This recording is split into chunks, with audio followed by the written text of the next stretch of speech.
Breaking news, M Nazmul হোসেনকে পদত্যাগ করাবে।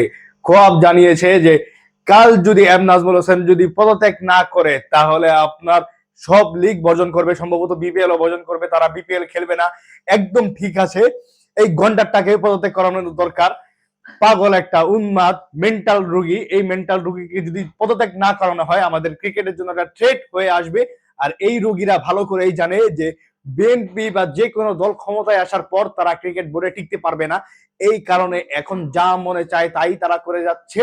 বাংলাদেশ ক্রিকেটারকে একদম যাওয়ার সময় ধ্বংস করে যাচ্ছে। ক্রিকেট ভক্তদের মধ্যে দেশপ্রেম ঢুকিয়ে দিয়ে, মানে দেশপ্রেমের যে আপনার খেলাটা ঢুকিয়ে দিয়ে তারা যে নোংরা নোংরা কাজগুলো করছে, এদের বিপক্ষে স্টেপ নেওয়া দরকার। এদের এই কাজগুলো বন্ধ করা দরকার, না হলে আমরা ক্রিকেটটাকে বাঁচাতে পারবো না। ক্রিকেটটা প্রায় ধ্বংসের পথে চলে যাবে। এই মেন্টাল রোগীকে আপনার এখনই এখনই বরখাস্ত করা দরকার। একে যদি বরখাস্ত না করা হয় তাহলে ক্রিকেটটা সামনে ধ্বংস হবে। আমিনুল ইসলাম বুলবুল ভাইয়ের কাছে আমার একটাই আবদার, এই মেন্টাল রোগীটাকে যেন ক্রিকেট বোর্ড থেকে ঘাড় ধাক্কা দিয়ে বের করে দেওয়া হয়। এর কত বড় সাহস এই ক্রিকেটারদের টাকা নিয়ে মন্তব্য করে। আপনারা কি মনে করেন কমেন্ট বক্সে জানিয়ে দিতে পারেন। ভালো থাকবেন, সুস্থ থাকবেন, ধন্যবাদ সবাইকে।